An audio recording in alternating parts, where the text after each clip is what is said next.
नेपाली हामी। हाम्रो कला, हाम्रो साहित्य, हाम्रो परम्परा, हाम्रो संस्कृति।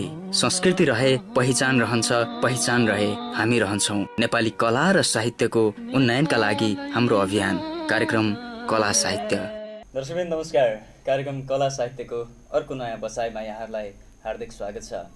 हामी कला साहित्यमा रहेर विशेष गरी नेपाली कला तथा साहित्य क्षेत्रमा अगाडि बढिरहनुभएका स्रष्टा लेखकहरूसँगका कुराकानीहरू र उहाँका रचनाहरू प्रस्तुत गर्ने गर्दछौँ। आजको कार्यक्रम कवितामय कार्यक्रम हुनेछ। हामीसँग एकजना कवि हुनुहुन्छ जसले आफ्नो कर्मथलो केही वर्षदेखि जापान बनाउँदै आउनुभएको छ। हेमन्त गिरी हामीसँग हुनुहुन्छ। आज हामी उहाँसँग रहेर उहाँका कविताहरू सुन्नेछौँ र उहाँसँग परदेश र घरदेशको दूरी बढ्दाखेरिको पीडा पनि कुराकानी गर्नेछौँ र अन्य साहित्यिक कुराकानी गर्नेछौँ। यहाँलाई स्वागत छ कार्यक्रममा। धन्यवाद सुशीलजी। आरामै हुनुहुन्छ? हजुर, ठिकठाक छ। जापानको बसाइ पछिल्लो कति वर्षदेखि चलिरहेछ? 4 वर्ष जति भयो म जापान गएको। 4 वर्षदेखि जिन्दगी जापानतिर छ। हजुर। र जापानतिरको जिन्दगी चाहिँ कस्तो छ? जापानतिरको जिन्दगी व्यस्त छ, स्वस्थ पनि छ। एकदमै व्यस्त छ। व्यस्त पनि छ। जापानबाटै हो नि हाइकुको जन्म भएको है? हो। व्यस्तताको कारणले थोरै शब्दमा धेरै भन्नुपर्ने भएर हाइकु जन्मेको जापानबाट। जापानको हाइकु जापानको ओरिजिन नै हो। नेपालमा बस्दाखेरिको नेपालको त नेपालीहरूलाई समयको महत्त्वै हुँदैन, नेपाली टाइम भन्ने त एउटा प्रचलन नै छ। अब यहाँको त्यो खालको समयमा गुज्रिरहेको मान्छे, मैले यहाँको परिचय क्रममा तपाईँ त पूर्व सञ्चारकर्मी पनि हो नेपालमा रहँदाको, त्यो पनि कुराकानीको क्रममा आउला। मैले अघि त कवि मात्रै भनेर जोडेँ। यहाँको त्यो खालको समयबाट गुज्रेको मान्छे जापान गइसकेपछि त्यो समयसँग सापेक्ष रहन, त्यो व्यस्ततासँग त्यो समयसँग आफ्नो तालमेल मिलाउन कति गाह्रो भयो सुरुमा? जापानमा सुरुमा एकदमै गाह्रो हुन्छ समयसँग तादात्म्य मिलाउन। बस्दै जाँदा र रहँदै जाँदा चाहिँ सिकिँदो रहेछ। कस्तो भने जापानमा मान्छेहरू आफ्ना अतिरिक्त क्रियाकलापहरूलाई रेलमै पनि गर्ने, यतिकै पार्कमा बस्दा पनि गर्ने, उनीहरूले त्यो चाहिँ गर्दा रहेछन्। त्यो चाहिँ हामीले सुरुमा अभ्यस्त नभइकन जस्तो हाम्रा लेखनहरू, हाम्रा प्रस्तुतिहरू हामीले जे गर्छौँ ती रेलहरूमा पनि लेख्न सकिने, शान्त वातावरण हुने, त्यो चाहिँ मैले पाएँ जापानमा चाहिँ। जापानको जीवन अति व्यस्त छ। सँगसँगै जापानमा प्रविधिको पहुँचले गर्दा लेखन कार्यहरू सहज पनि छ। प्रविधिले त पछिल्लो समय प्रविधिले अझ सामाजिक सञ्जालले भनौँ यसले त सबैलाई नै त्यो खालको अवसर प्रदान गर्यो। त्यो अवसरभित्र पनि अझ जापानको सन्दर्भमा कुराकानी गर्दा त्यहाँको चाहिँ प्रविधि, त्यहाँको चाहिँ भागदौड बिचमा पनि हामीले चाहिँ ट्रेनमा हिँड्दा वा चाहिँ अन्यत्र बस्दा समेत गरेर पनि लेखनहरू, अतिरिक्त क्रियाकलापहरू गर्न पर्ने बाध्यता छ। त्यसलाई बाध्यतै भनौँ न। बाध्यता बिचको रहर पनि भन्दा भयो। पक्कै पनि बाध्यता बिचकै रहर हो। नेपालमा हुँदाको यो अस्तव्यस्त समय हामीले त अझ घरमै गएर घरमा खाली टाइम भइसकेपछि लेख्ने पुस्ता पनि त्यहाँ गएर ट्रेनमा हिँड्दा समेत लेखेर पनि साहित्यलाई फेरि माया गर्न मन लाग्दो रहेछ। त्यो चाहिँ छ। त्यहाँ धेरै साथीहरू हुनुहुन्छ, अग्रजहरू पनि हुनुहुन्छ। उहाँहरूले पनि आफ्नो व्यस्त समयलाई कसो गरी मिलाउनुहुन्छ र लेख्नुहुन्छ। जापानमा पनि नेपाली साहित्य राम्रै भष्टाइरहेको छ। यहाँको संसारको क्षेत्रमा गरेको यहाँको कामका कुरा पनि एकछिनपछि गरौँला, अरू जापानका कुरा नि एकछिनपछि गरौँला। सुरुमा कविता सुन्दा कसो होला? कविता सुनाऊ, त्यसपछि अन्य कुराकानीमा जोडौँला। हुन्छ। यो कविता चाहिँ मैले हालै बिदामा आइसकेपछि लेखेको कविता हो। छोरीलाई हेरेँ, सानी छोरीलाई हेरेँ, अनि एउटा कविता आयो झट्ट दिमागमा, निबन्ध शीर्षकमा, त्यही सुनाउँछु। कविताको शीर्षक निबन्ध? निबन्ध। शीर्षक निबन्ध। देशको निबन्ध लेख भनेको दिन मेरी सानी छोरीले लेखिछन्। देशको निबन्ध लेख भनेको दिन मेरी सानी छोरीले लेखिछन्। मलाई देश मन पर्दैन, मलाई देश मन पर्दैन। बाबा आमा काका काकी दाई दिदीहरू नहटाउने देश पनि के देश। मलाई देश मन पर्दैन। परदेशको निबन्ध लेख भनेको दिन, परदेशको निबन्ध लेख भनेको दिन छोरीले फेरि लेखिछन्। मलाई परदेश पनि मन पर्दैन, मलाई परदेश पनि मन पर्दैन। यसले मेरा बाआमाहरू खोस्यो, काका काकी दाई दिदीहरू खोस्यो। मेरो बचपन निल्यो, चढेर संसार हेर्ने काँध निल्यो, निदाएर संसार भुल्ने काख निल्यो। मेरा आफ्नालाई कहिल्यै नफर्काउने परदेश पनि मलाई मन पर्दैन। आज म भित्रभित्रै थरथर काँपिरहन्छु यही सम्झेर, आज म भित्रभित्रै थरथर काँपिरहन्छु यही सम्झेर कुनै दिन मेरी छोरीले मलाई संसार मन पर्दैन भनेर नलेखुन्।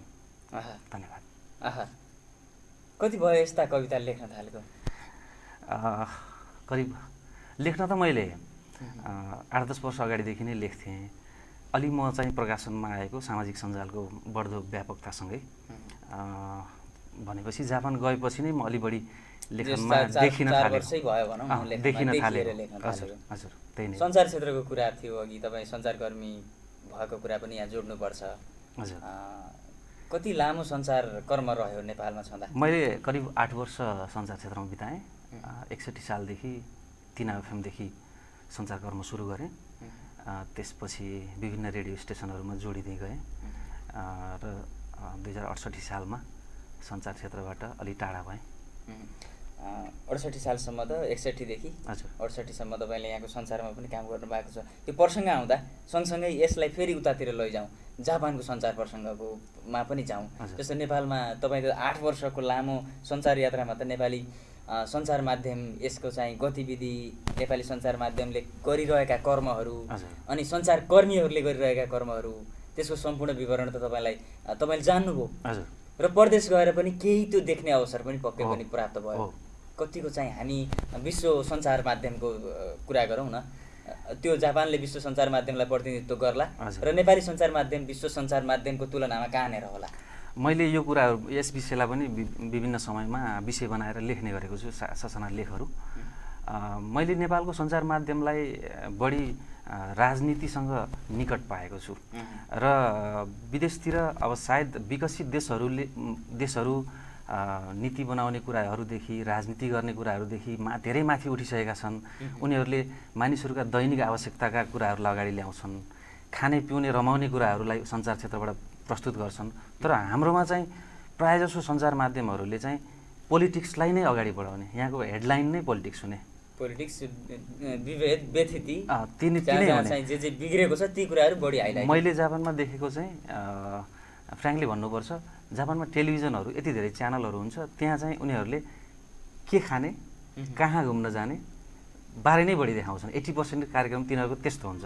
त्यो किन भएको होला त भन्दा त्यहाँ पोलिटिकल स्टेबिलिटी छ, त्यहाँ यी कुराहरू भन्दा उनीहरू धेरै माथि उठिसकेका छन्। उनीहरूले विकासको धेरै फड्को मारिसकेर उनीहरूले अब कसरी रमाउने, जीवनलाई कसरी सहज बनाउने, सुखी बनाउने भन्ने कुराहरू नै प्रसारण गर्छन्। हाम्रोमा चाहिँ अब नेताहरूकै बाइट लिन दौडिने, अनि यतापट्टि यसले कसलाई गाली गर्यो, कसले के भन्यो भन्नेलाई नै प्रमुख समाचार बनाइएको हुन्छ।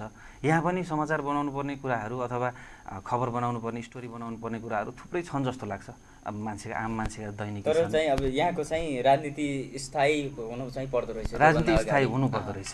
त्यो भइदिएको खण्डमा त ठुला समाचार बाहेक अरू राजनीतिक हेडलाइनहरूको पछाडि त्यहाँका सञ्चार माध्यम भाग्दैन। पक्कै पनि यहाँको सञ्चारकर्म गरिरहँदा सञ्चारका पनि विभिन्न पाटाहरू छन्। समाचारकै प्रत्यक्ष पाटो छ एउटा, पत्रकारिताको अर्को चाहिँ कार्यक्रमहरू उत्पादन प्रसारणका कुराहरू, कार्यक्रमको रेडियोको भाषामा भन्दा रेडियो जक्की होइन, र प्राविधिकतिरको पनि फाँटको कुरा छ। यहाँले चाहिँ कुन फाँटसँग ठ्याक्कै सम्बद्ध भएर काम गर्नुभयो? मैले रेडियो जक्की नै भएँ धेरै समय, प्राविधिक क्षेत्रको ज्ञान पनि लिएको रूपमा लगभग 8 वर्ष फुल टाइमरकै रूपमा काम गरेँ मैले विभिन्न रेडियो स्टेसनहरूमा। म पार्ट टाइमर भन्दा पनि फुल टाइमरै भएर काम गरेँ विभिन्न क्षेत्रमा। बिचमा म कर्णाली पनि पुगेँ, कर्णालीको रेडियोबाट पनि त्यहाँको स्थानीय त्यहाँका रहन सहनहरूका बारेमा पनि विभिन्न कुराहरू बुझ्ने अवसर पाइयो। रेडियो क्षेत्रमा लागेर विभिन्न ठाउँ घुमियो भनौँ न। यसलाई लामो अनुभव भन्न मिल्छ नि त? लामो अनुभव नै भनौँ अब 8 वर्ष। किन भन्दा 8 वर्ष, जीवनको 8 वर्ष भनेको त्यति छोटो सानो आयाम होइन। यति लामो समय पत्रकारिता गर्नुभएको, अब त्यहाँ गएर पनि तपाईँले यसको त्यहाँको र यहाँको के फरक छ भन्ने कुरा पनि तपाईँले अध्ययन गरिरहनु भएको छ। हजुर। अब साहित्य त बरु तपाईँ यता छँदा लेखे पनि भित्रभित्रै लेख्नुभयो, अलि बढी म बाहिर देखिएन, एक्सपोज भएन त्यति। लेख्न चाहिँ म लेखिरहन्थेँ, यहाँ बस्दा पनि लेखेँ 2-4वटा, लगभग 20-25 वटा कविता मैले यहीँ बस्दै पनि लेखेको थिएँ। तर पछि भयो कि भने उता गइसकेपछि प्रविधिको पहुँच अलि बढी भयो क्यारे फेरि सामाजिक सञ्जालको पनि बढ्दो लोकप्रियतासँगै म सामाजिक सञ्जालमा चाहिँ अलि बढी नै सक्रिय छु। पक्कै पनि सामाजिक सञ्जालले अहिले त हरेक क्षेत्रका अभियन्ताहरूलाई, लेखकहरूलाई, कलाकर्मीहरू, रङ्ग जे पनि भनौँ सबैलाई चाहिँ एउटा चाहिँ महत्त्वपूर्ण पाटो बनेको छ प्रविधि सामाजिक सञ्जाल। त्यो सञ्जालबाट तपाईँ हामी पनि अब आगामी दिनमा नजिकिने अवसर पक्कै प्राप्त हुन्छ। तपाईँ जहाँ बसे पनि, हामी जहाँ बसे पनि। जापानमा नेपाली साहित्यको स्थिति, नेपाली साहित्यकारहरूको स्थिति के छ? जापानमा बसेर साधना गर्नेहरूको मासिक रूपमा हुने वा कार्यक्रमहरूका सेड्युलहरू एकमुष्ट रूपमा जापानमा नेपाली साहित्यको स्थिति के छ भनेर सोध्यो भने पुग्छ होला है? मैले चाहिँ यहाँबाट गएको 1 महिनाभित्रै एकजना साथी हुनुहुन्थ्यो, उहाँ चाहिँ जापानमा रहेको अन्तर्राष्ट्रिय नेपाली साहित्य समाजको महासचिव हुनुहुँदो रहेछ। हजुर, दीप पाठक। उहाँले मलाई एउटा कार्यक्रममा जाउँ, टोकियोदेखि बाहिर नागोया भन्ने सहरमा जाउँ भन्नुभयो। मैले फाटोफुटो लेख्छु भन्ने उहाँलाई थाहा थियो। अनि त्यसपछि त्यहाँ गइयो, कार्यक्रममा समावेश भइयो। त्यसपछि म त्यो संस्थामा जोडिएँ।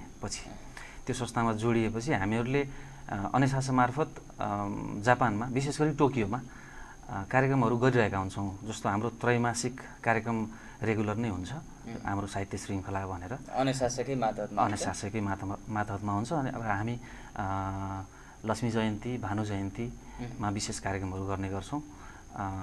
जापानमा अरू संस्थाहरू पनि छन् साहित्यसँग सम्बन्धित, अरू संस्थाहरूले पनि कार्यक्रम गर्ने, स्रष्टाहरूलाई मञ्च प्रदान गर्नुहुन्छ। जस अब तपाईँ त त्यहीँ गएपछि लेख्न थालेको मान्छे, हजुर, हिजो यहाँ छँदाखेरि जुन लेखेर पनि एक्सपोज भएन भन्ने कुरा आयो नि त। हजुर, त्यहाँ गएर निरन्तर लेख्ने अनि त्यसलाई चाहिँ स्टेजमा गएर सुनाउने वा चाहिँ सामाजिक सञ्जालमा पोस्ट गर्ने गर्दाखेरिको चाहिँ लेखन ऊर्जा चाहिँ कस्तो प्राप्त हुँदो रहेछ? ऊर्जा आउँछ। यो एउटा कस्तो हुँदो रहेछ भने मान्छेले आफूले आफूलाई अभिव्यक्त गर्न चाहन्छ, चाहे जुनसुकै माध्यमबाट होस्। पहिले मैले सञ्चार क्षेत्रमा काम गरेको अनुभवले गर्दा पनि मैले यो सामाजिक सञ्जाललाई आफ्नो फेभरमा भरपुर उपयोग गरिरहेको छु। किनभने मैले पहिले आफ्ना भावनाहरू, आफ्ना भोगाइहरू, आफ्ना विचारहरू मास मिडियाबाट प्रसारण गर्थेँ भने पछिल्लो समयमा म कुनै मिडियामा नभइसकेपछि मेरो लागि सबैभन्दा बलियो माध्यम भनेको सामाजिक सञ्जाल। अहिलेको त सबैभन्दा ठुलो मिडिया चाहिँ सामाजिक माध्यम त्यो बन्यो। अनि मैले जब साहित्यलाई यो माध्यमबाट प्रसारण गरेँ, साहित्यलाई यो माध्यमबाट मेरा पाठक पहिलेदेखि मलाई खोजिरहने श्रोताहरूसँग पुर्याएँ। उहाँहरूले चाहिँ एकदमै राम्रो फिडब्याक दिनुहुन्छ, राम्रो रेस्पोन्स दिनुहुन्छ। पहिले मेरो जो रेडियोबाट श्रोता बन्नुभएको थियो उहाँहरूले पनि मलाई यहाँ पाइराख्नु भएको छ, म हराएको छु भन्ने चाहिँ उहाँहरूलाई लागेको छैन जस्तो लाग्छ।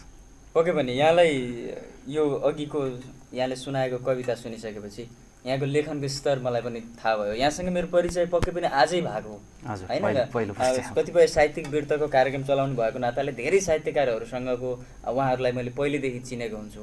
तर यहाँसँग चाहिँ आज भर्खरै मेरो चिन्जान भयो। यहाँको त्यो कविता सुनिसकेपछि तपाईँको लेखनको एउटा काव्यात्मक दमको बारेमा मैले केही महसुस गरेको छु। र यदि लामो समयदेखि लेखेर पनि भर्खरै मात्र चाहिँ मैले लेख्छु है भनेर चाहिँ मान्छेको माझमा आउनुभयो। तपाईँ ढिलो भए पनि आउनुभयो। त्यो नेपाली साहित्यको लागि गर्वको विषय बन्नेछ ढिलो चाँडो, यो मेरो अपेक्षा हो। र त्यो अघिको कविताले त्यो मलाई अपेक्षा गर्न बाध्य पनि बनायो। नेपाल आइरहेको बेलामा हजुर, अब त्यहाँको साहित्यिक संस्थाहरूमा, त्यहाँका साहित्यिक कार्यक्रमहरूमा त तपाईँ सक्रिय हुनुहुन्छ। हिजो नेपाल छोडेर जानु पूर्व नेपालमा सञ्चार कर्ममा तपाईँ सक्रिय हुनुहुन्थ्यो। यहाँ आइसकेपछि यहाँ हुने साहित्यिक कार्यक्रमहरूमा यहाँको सक्रियता, यहाँको संलग्नता के छ? यहाँ मैले चाहिँ यो दसैँ तिहारको बिचमा परेर पनि होला, धेरै साथीहरू व्यस्त हुनु भएर पनि होला, म चाहिँ आएर कुनै कार्यक्रममा भाग लिने सौभाग्य चाहिँ पाएको छैन फ्रेङ्कली भन्दा। र कार्यक्रम नभएका हुन् अथवा मेरो आफ्नो नै पहुँच अथवा सर्कल कम भएको त्यो मलाई थाहा भएन। तर मैले चाहिँ लिएको छैन। रहर चाहिँ छ, रहर चाहिँ थियो। साहित्य कार्यक्रमहरू हाम्रो स्थानीय आसपासमा भइदिएको भए चाहिँ जान्थेँ भन्ने खालको सोचाइ त बनेको हो। तर यसबिचमा अब मेरो छोटो बिदा, यसबिचमा कार्यक्रमहरू आयोजना नभएका हुँदा चाहिँ कतै संलग्न। पक्कै पनि अब नेपाल बसन्जेल एउटा अर्को कर्ममा हुन त त्यो कर्म र यो साहित्य नजिकको हो। तथापि यहाँ साहित्यिक रूपमा चाहिँ अगाडि नआए पनि परदेशी बनिसकेपछि भनौँ न, जापानको बसाइपछि यहाँ साहित्यिक रूपमा अगाडि आउनुभएको छ। रूपन्देहीमा अहिले हामी देवदहमा छौँ। देवदह टेलिभिजनमा हामी कार्यक्रममा चाहिँ बसिरहँदा मैले रूपन्देही फेरिको कुरा गर्नुपर्दा बुटोल वृत्तमा, भैरवामा देवदहमा धेरै कार्यक्रमहरू भइरहेका हुन्छन्। पक्कै पनि यहाँको चाहिँ नेपालकै बसाइको क्रममा तपाईँले यहाँको साहित्यिक माहौललाई पनि एकचोटि नजिकबाट हेर्ने, नजिकबाट चाहिँ सहभागिता जनाउने एउटा चाहिँ सौभाग्य नै पाउनुहुनेछ तपाईँले। पक्कै पनि त्यो अवसर मिल्नेछ। हामी अपेक्षा गरौँ अझै एउटा कविता सुनाउँ, त्यसपछि फेरि हामी कुराकानीको क्रममा जोड्यौँला। गैरातीको सपना सुनाउँछु। शीर्षक गैरातीको सपना। घर बनाउने सपना देखेर वर्षौँ पहिले घर छोडेको उसले गैराती एउटा सपना देख्यो, घर बनेको सपना। घर बनाउने सपना देखेर वर्षौँ पहिले घर छोडेको उसले गैराती एउटा सपना देख्यो, घर बनेको सपना। आशाको आँगन, किस्मतको कौसी, खुसीका खोपीहरू, उमङ्गको उद्यान। आशाको आँगन, किस्मतको कौसी, खुसीका खोपीहरू, उमङ्गको उद्यान। जीवन जस्तो एउटा घर, घर जस्तै एउटा जीवन। देखिरह्यो खेलिरहेका छन् बाख्राका पाठा झैँ केटाकेटीहरू छतमा। हराए पनि समय चपाएर फुक्लिएका दाँतहरू, हराए पनि समय चपाएर फुक्लिएका दाँतहरू। हर्षको थोते हाँसो हाँसिरहेछन् बाआमा बारदलीमा बसी। सारीको सबको मिलाउँदै साँझसँग भित्र बाहिर गर्दैछन् सङ्गिनी। सङ्घाल्न भ्याइ नभ्याइ छ उनलाई वर्षौँ पहिले माइती देशबाट देखेका टिमटिमे ताराहरू त्यही सारीको सबको भरि। संसार खिचिरहेछन् भाइ भतिजहरू उमङ्गका आँखाहरूले। तरङ्ग सिँचिरहेछन् दिदीबहिनीहरू प्राप्तिका भाकाहरूले। लामो लर्को छ गेटदेखि भान्सासम्म आफन्तहरूको, छिमेकीहरूको, सही साथीहरूको। फलानाको घरमा त उत्सव छ रे, फलानाको घरमा त उत्सव छ रे। खबर फैलाइरहेछ मानिसहरूको एक हुल सहरभरि दावतको। मार्च पास गरिरहेछन् खानेहरू यसरी, मानौ छुट्यो भने त्यो उत्सव युगौँ युगसम्म भोकै परिनेछ जसो गरी। सपना देखिरह्यो उसले, सपना देखिरह्यो। बजिरहेछन् सम्पन्नताका बाजाहरू, नाचिरहेछन् सुनका मजुरहरू। लहराइरहेछन् उत्साहका ध्वजा पताका, पड्किरहेछन् खानदानी पटाकाहरू। लगाइरहेछन् पण्डितहरू होम, कटाइरहेछन् ग्रह। हेरिरहेछन् ज्योतिषहरू जोखना, नापिरहेछन् वास्तुविदहरू उसका सपनाको आकार। नापिरहेछन् वास्तुविदहरू उसका सपनाको आकार। कोही देखिँदैनन् निराश वरिपरि, कोही देखिँदैनन् निराश वरिपरि। कोही देखिँदैनन् नाखुस परिवेशभरि। चराहरूको तछाड मछाड छ उसकै छानोमा बस्न, चराहरूको तछाड मछाड छ उसकै छानोमा बस्न। फुलहरूको हानथाप छ उसकै बगैँचामा फुल्न। बादल तयारी गर्दैछ ठुलै रङ्ग वर्षाको, आकाश लागि परेको छ उसकै धुरी छुने गरी लामो इन्द्रेणी उमार्न। आकाश लागि परेको छ उसकै धुरी छुने गरी लामो इन्द्रेणी उमार्न। प्रवेशद्वारमा लेखिएको छ स्वागत छ स्वप्न महलभित्र, प्रवेशद्वारमा लेखिएको छ स्वागत छ स्वप्न महलभित्र। बैठक कोठामा टाँगिएका छन् सङ्घर्षका अनेकन चित्र। तोकिएको छ घाम लाग्ने कोठो बाआमाको, सपना देखिने कोठो भाइ बहिनीको, उज्यालो कोठो सपना देखिने कोठो बहिनीको, उज्यालो कोठो भाइको। सिसै सिसाको कोठो जहानको, सिसै सिसाको कोठो जहानको। उघारेर हेर्छ पर्दा सम्बन्धको, उघारेर हेर्छ पर्दा सम्बन्धको। डबल बेडको पलङ छ तन्ना सिङ्गल छ, उघारेर हेर्छ पर्दा सम्बन्धको। डबल बेडको पलङ छ तन्ना सिङ्गल छ। सिरानमा युगल फोटो छ सिरानी सिङ्गल छ। छाती नाप्छ चौडा नै पाउँछ सिरक सिङ्गल छ। मुटु चल्छ मुटु छाम्छ चलेकै भेट्छ चाहना सिङ्गल छ। मेरो कोठो खोइ, मेरो कोठो खोइ खोज्न थाल्छ बरबराउँदै सपनामा। सोध्छ धेरै पटक आफैले आफैलाई, ऐठन किन हुन्छ जहिले मलाई, ऐठन किन हुन्छ जहिले मलाई। बेसमेन्टमा झर्छ धुलै धुलो जालै जालो कालै कालो, बेसमेन्टमा झरेर हेर्छ धुलै धुलो जालै जालो कालै कालो। एक छेउमा समय थुनिएको देख्छ, अर्को कुनामा उमेर च्यापिएको भेट्छ। अझै खोज्छ परपरसम्म, थाहै नपाई छुटेका रहरहरू लहरै झुन्डिएका छन् मुग्लाने डोरीमा। अझै खोज्छ परपरसम्म, थाहै नपाई छुटेका रहरहरू लहरै झुन्डिएका छन् मुग्लाने डोरीमा। हतारले घिसारेका प्रहरहरू सर्लक्कै सिरिएका छन् स्वार्थको खुकुरीमा। कुनामा कोही सुतिरहेको देखिन्छ चिर निद्रामा, कुनामा कोही सुतिरहेको देखिन्छ चिर निद्रामा। को होला त्यो अनुहार उसकै जस्तो छ दुरुस्तै, थकान उसकै जस्तो देखिन्छ दुरुस्तै। अनन्त विश्राम पनि उसकै जस्तो लाग्छ दुरुस्तै। बोलाउँछ चलाउँछ चिमोट्छ चिच्याउँछ, बोलाउँछ चलाउँछ चिमोट्छ चिच्याउँछ। उड्दैन सुतेको ऊ पटक्कै उड्दैन, मरिगयो उड्दैन। सोच्छ संसारको सबैभन्दा गाह्रो काम आफ्नो लास आफैले उठाउनु रहेछ। धन्यवाद। कसरी लेख्नुहुन्छ यस्ता कविताहरू?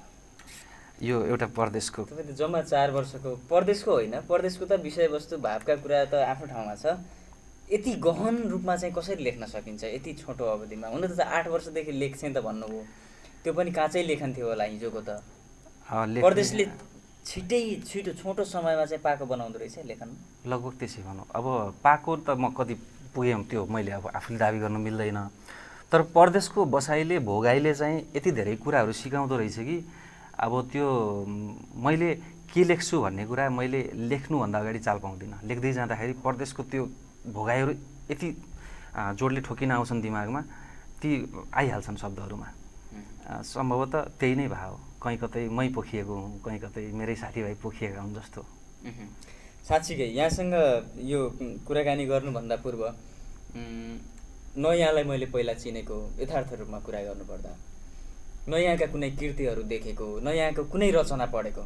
हजुर, कस्तो अन्तर्वार्ता होला, म आफै अन्यलमा थिएँ र लागिरहेछ हामी उत्कृष्ट कुराकानी गरिरहेछौँ यो अन्तर्वार्ता भन्दा पनि, र उत्कृष्ट कविताहरू सुनिरहेछौँ, त्यस्तो लागिरहेको छ मलाई।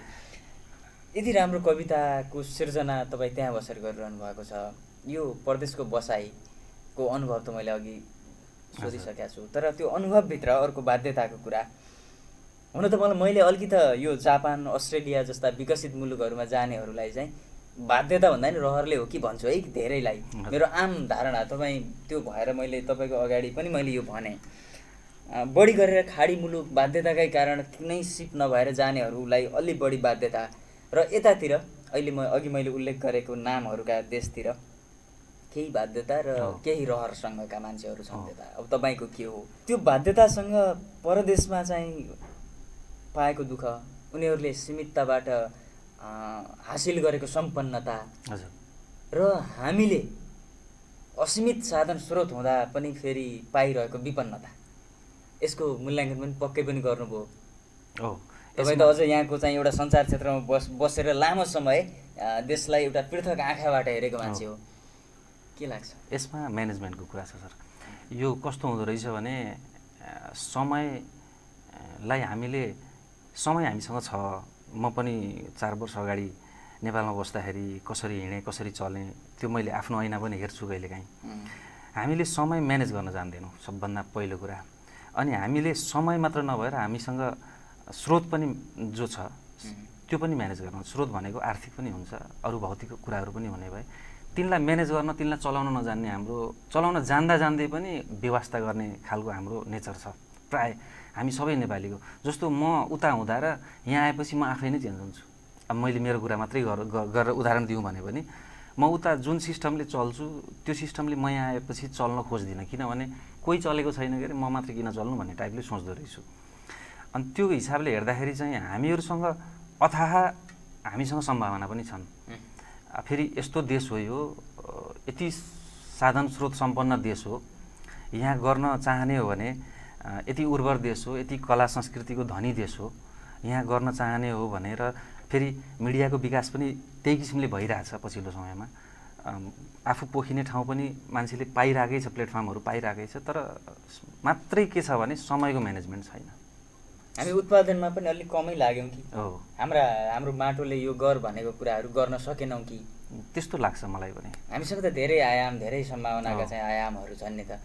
माटोले त्यस्तै उत्पादन जे गरे पनि मैले चाहिँ तँलाई उत्पादन दिन्छु भन्छ, पानीले त्यस्तै भन्छ। मैले यो ग्रास रुटको मान्छेहरूको मात्रै नभएर ठुलै उद्योगीहरूले, ठुलै लगानीकर्ताहरूले गर्ने कुनै व्यवसायहरू हेरिरहेको हुन्छु, झकिझकाउ गरेर सुरुवात गर्छन्। अनि त्यो चाहिँ त्यसलाई मेन्टेनेन्स, त्यसलाई निरन्तरता दिन एकदमै गाह्रो नेपालमा। प्रायःजसो कुनै पनि चिजहरू पर्यटनकै लागि फोकस गरेर खोलिएका चिजहरू अथवा धार्मिक कुराहरूकै लागि, धार्मिक तीर्थालुहरूलाई अथवा पर्यटकहरूलाई आकर्षित गर्न भनेर बनाइएका रिसोर्टदेखि लिएर अनेकन जे चिजहरू हुन्छन्, उद्यानहरू भनौँ, पार्कहरू भनौँ, ती चिजहरूको संरक्षण नै नहुने। खुल्न त खुल्छन् यहाँ, 2-4 वर्ष खुब चल्छन्, पैसा पनि मनज्ञ हुन्छ। अब जब त्यसपछि नाफामा जान्छन् उनीहरू, अब त मलाई पुग्यो भन्ने सोच्दा रहेछन्, के रहेछन्। खास समस्या त्यहाँनिर देखाएको छु मैले देखेँ 4 वर्ष अगाडि खुलेका कतिपय राम्रा चिजहरू पनि अहिले चाहिँ पुराना एकदमै जीर्ण बनेका देखिए। तिनलाई मेन्टेनेन्स गर्नतिर ध्यान नपुगेका देखिए। त्यो हामीमा त्यो कल्चर चाहिँ छ। अर्को समस्या हामी चाहिँ उही बाध्यतामा परिसकेपछि मात्रै लास्ट आवरमा आफूलाई चाहिँ त्यो अनुसार एडजस्ट गर्ने, नत्र पुग्दासम्म पुगिसरी हुँदासम्म चाहिँ त्यसरी चाहिँ आफूलाई चाहिँ नलगाउने कुनै पनि काममा। जस्तो यहाँले अघि भने जस्तै म उहाँ हुँदा अर्कै खालको व्यवहार हुन्छ, यहाँ आएपछि होइन किन गर्ने भन्ने हुन्छ भने चाहिँ अब हाम्रै युवा पुस्ताहरू कति खाडीदेखि लिएर अनेकौँ देशहरूमा गएर अनेकौँ कामहरू गर्नुहुन्छ। ती कामहरू त्यहाँ गर्न चाहिँ हुने, यहाँ आएर त्यही काम गर्न नसकिने नहुने भन्ने खालको पनि त एक खालको सोच। यो त हाम्रो विकास प्रक्रियामै हामी चाहिँ हिजोबाट हुर्किँदै बढ्दै गर्दा हामीसँग आएको चेतनाको स्तर नै त्यही भएको पनि त होला नि त। यो हो, एकदमै हो। हामीमा जुन चेतना छ, जसरी हामीले सिकाइहरू सानैदेखि हामीले सिक्दै आयौँ, त्यसले पनि एकदमै प्रभाव पार्दो रहेछ। हामीले सिक्न त सिक्छौँ। जस्तो मैले पनि अहिले यहाँ बसेर कुरा गरिरहँदा त सजिलो छ, यस्तो छ उतातिर भनेर बताइरहँदा त सजिलो छ। तर जब यहाँ आएर म आफूले त्यसलाई इम्प्लिमेन्ट गर्ने लेभलमा पुग्छु अनि मेरो सोच चाहिँ जे सानैमा सिकेको छु त्यो हाबी भइहाल्छ। मैले उता गएर अब 30 कटेर सिकेको चिजहरूलाई मैले आफ्नो व्यवहारमा लागू गर्न बहुत गाह्रो पर्छ। मैले जे सानोमा सिकेको छु त्यही नै बढी गर्न खोज्छु, त्यो मेरो नेचर हुन्छ। त्यो हामीमा प्रायःजसो नेपालीमा त्यो छ। र फेरि अर्को पाटो एउटा सत्य के पनि हो भने, जो विदेश गएर आउनु भएको छ उहाँहरूले गरेका व्यवसाय चाहिँ नेपालमा तुलनात्मक रूपमा सफल पनि भएको देखिएको छ। जस्तो रेस्टुरेन्ट व्यवसायदेखि लिएर कृषिकै कुरा गर्ने हो भने पनि विदेश बसेर अलिकति टेक्निक सिकेर आउनुभएको, 2-4 पैसा कमाएर आउनुभएको साथीहरूले गर्नुभएको व्यवसाय चाहिँ तुलनात्मक रूपमा अलि व्यवस्थित, अलि सफा, अलि भरपर्दो त्यस्तो देखिरहेको छु मैले मेरो नजरबाट। अब तपाईँहरूले पनि पक्कै मूल्याङ्कन गर्नुभएको छ, त्यो देखिरहेको छु। त्यो खास के हुँदो रहेछ भने सिप र समयको व्यवस्थापन चाहिँ विदेशमा सिकिन्छ भनौँ न।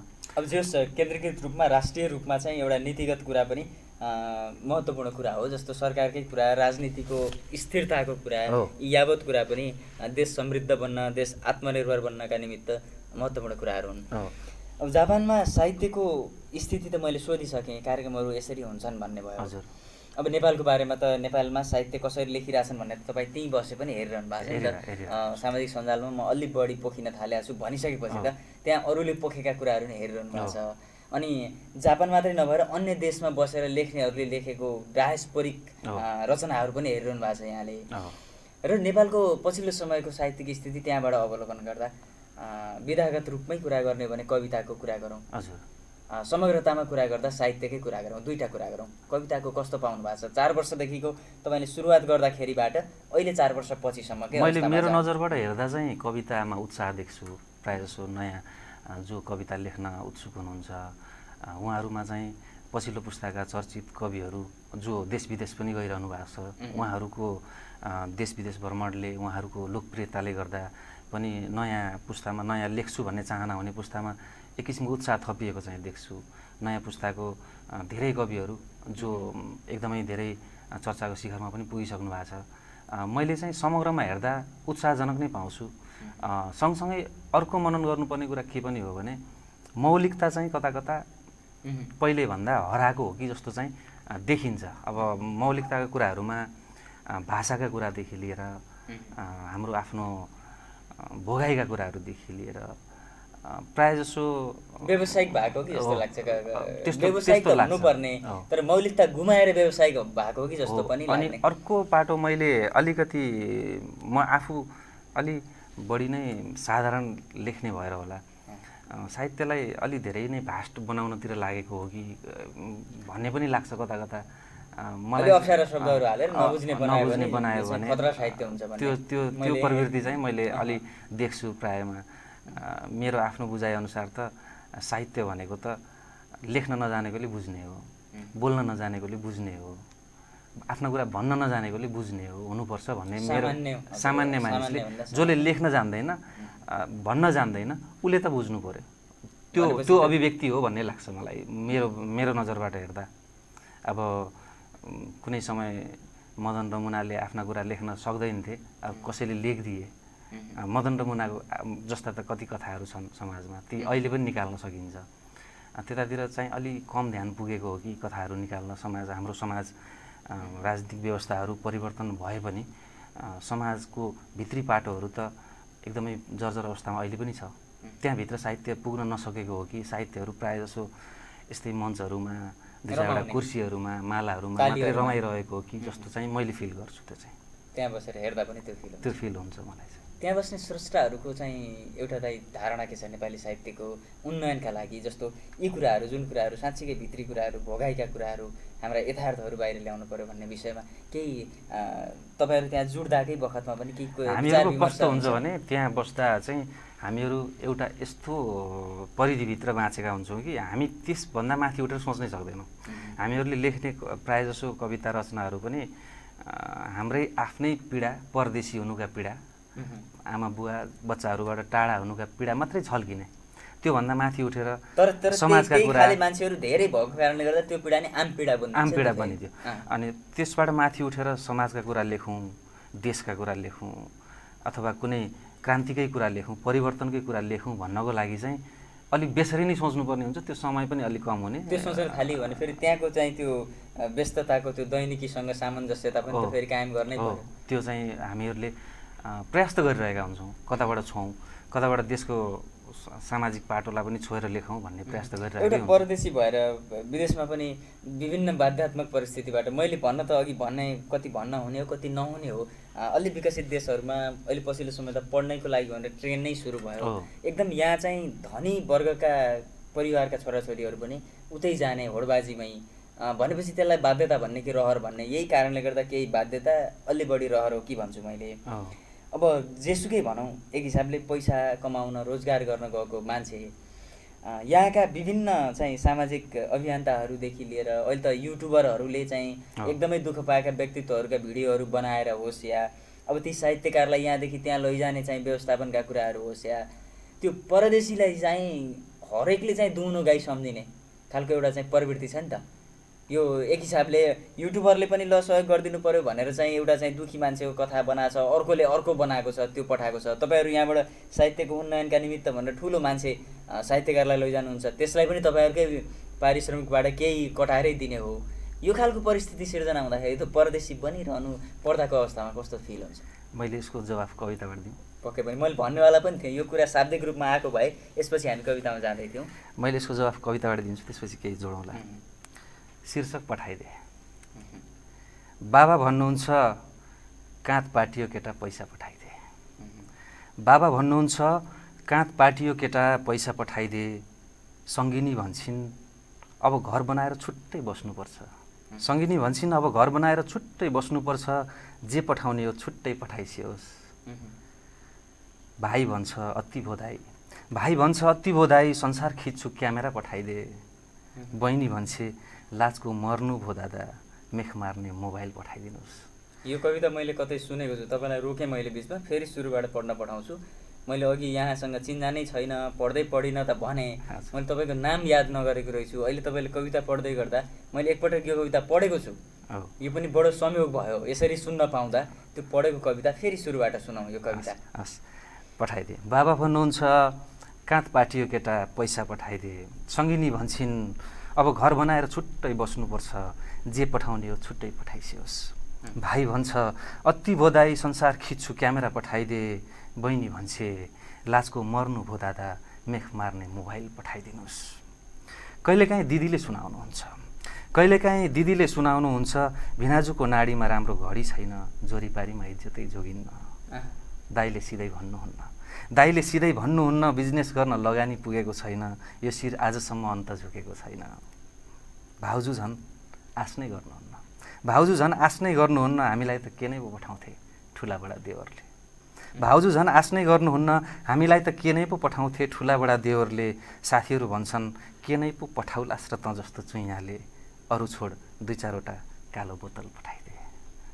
सरकार भन्छ एक्लै भइस भने बरु अरू साथीहरू पठाइदिन्छु, खुरुखुरु रेमिटेन्स पठाइदे। खुरुखुरु रेमिटेन्स पठाइदे।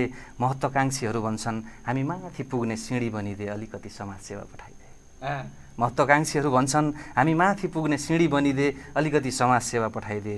आमा मात्र एउटी छन्, आमा मात्र एउटी छन्, जो मक्किएको मन लिएर भत्किएको आँगनमा उभिन्छन्। जो मक्किएको मन लिएर भत्किएको आँगनमा उभिन्छन्। सुटुक्क आँखाको बादललाई आशाको पानीले पखालेर हेर्छिन्, आउने जाने चिलगाडीहरूलाई।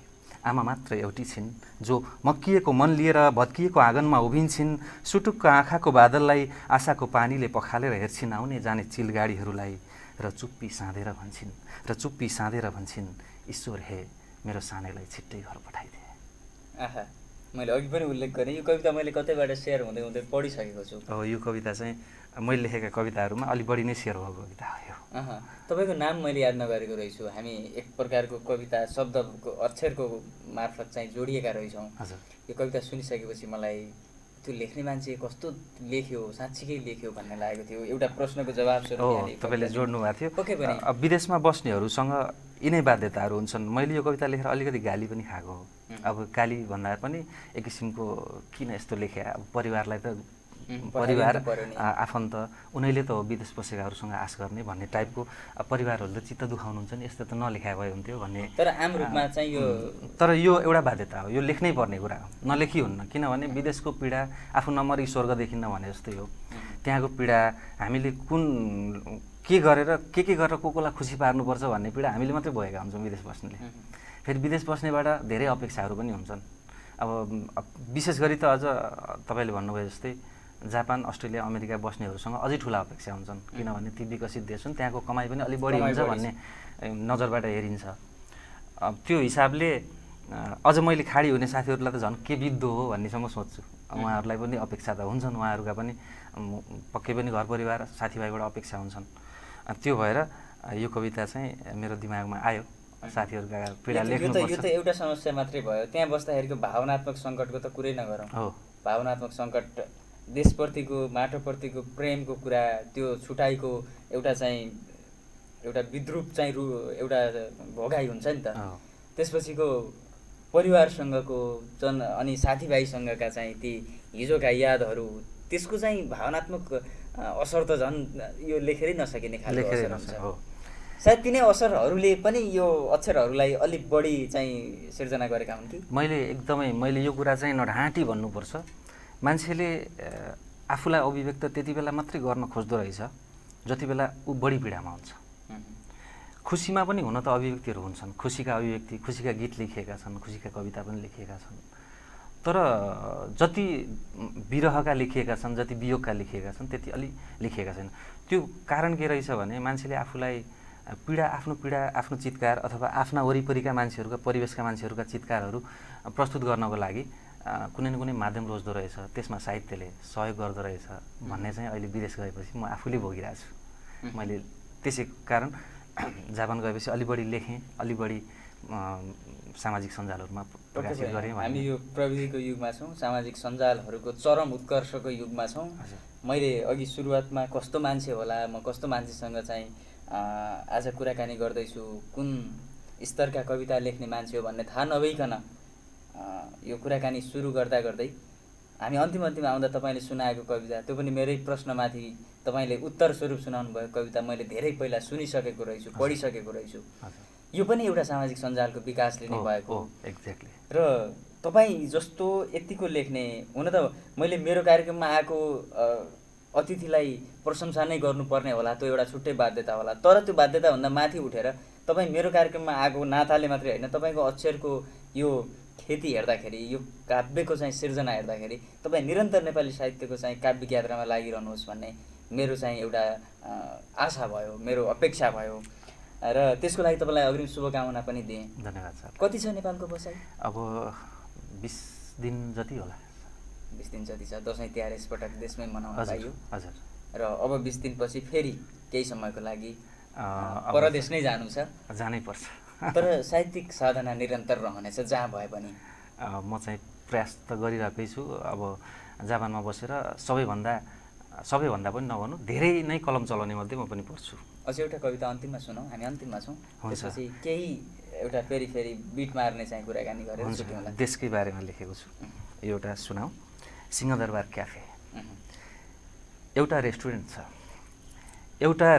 छ, सिधा आँखाले देखिँदैन त्यो।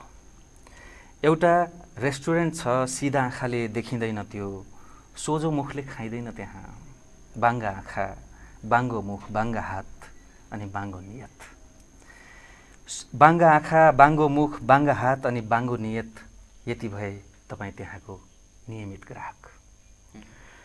ढुवानी हुन्छन् लासहरू रेस्टुरेन्टको लागि रातारात, ढुवानी हुन्छन् लासहरू रेस्टुरेन्टको लागि रातारात, उठाइन्छन् ती केही उखुबारीबाट, केही छाउगोठबाट, केही राता बाकसबाट, अनि केही त्रिशुलीमा हाम फालेका आधा भाग्यहरूबाट। लेखिन्छ मेनुमा आजको स्पेसल सेट भेडाहरूको गिदी फ्राई, जवानको छाती, कुमारीको योनी, लाउरेको रगत, शहीदको आँसु, वृद्धहरूका पैताला, बालबालिकाहरूका आँखा। लेखिन्छ मेनुमा आजको स्पेसल सेट भेडाहरूको गिदी फ्राई, जवानको छाती, कुमारीको योनी, लाउरेको रगत, शहीदको आँसु, वृद्धहरूका पैताला, बालबालिकाहरूका आँखा। लाइन लाग्छन् ग्राहकहरू राष्ट्रिय पोसाकमा सजिएर, खुल्छ रेस्टुरेन्ट राष्ट्रगान बजाएर, ठोकिन्छन् टेबल, अर्डर पेश गरिन्छन् माइकबाट, अनि जिउनार गरिन्छन् तत्तत् परिकारहरू लडे जस्तै गरी बाँडीचुडी। सीमापार टाढा कतै बस्छ रे रेस्टुरेन्टको मालिक, र नजर लाइरहन्छ रे सिमानामा। सीमापार टाढा कतै बस्छ रे रेस्टुरेन्टको मालिक, र नजर लाइरहन्छ रे सिमानामा। भन्छ रे क्यास पेमेन्ट चल्दैन, मलाई देश पेमेन्ट नै चाहिन्छ। हिमाल पहाड तराई, नदी जङ्गल झरना, स्वाधीनता स्वाभिमान राष्ट्रियता, मताधिकार कर्तव्य भाग्य, हिसाब किताब गर्छ रे बसेर 7 देखि 47, 52 देखि 62, 63 अनि 72 देखि निरन्तरसम्मको। निकाल्छ रे निष्कर्ष यिनै म्यानेजरहरू, यिनै कुक र वेटरहरू, यिनै ग्राहकहरू, अनि यही मेनुबाट नै मैले कमाउने छु एक दिन एक टुक्रो सुनको धरती। त्यसैले त गाउँ सहरमा अचेल नयाँ शाखाहरू विस्तार गरिरहेछ मालिक, सिंहदरबार क्याफेको अपार सफलतापछि। धन्यवाद। स्तब्ध हुने खालको प्रस्तुति। यद्यपि हामी इन्टरभ्यू सेटमा छौँ, एक हिसाबले कार्यक्रम हो, त्यो कार्यक्रमको धर्म पनि छ, स्तब्धताभित्र पनि हामी मुस्कुराउन बाध्य छौँ। तपाईँको लेखन अझ यो समसामयिक परिप्रेक्ष्य, हजुर, यो कविताले भनेको भाव, अहिलेको देशको अवस्था, अहिलेको सीमाको दुखाइ, त्यहाँ बगिरहेका आँसु, यी यावतको विषयमा धेरै कुरा गर्नभन्दा पनि हामी अन्तिममा छौँ।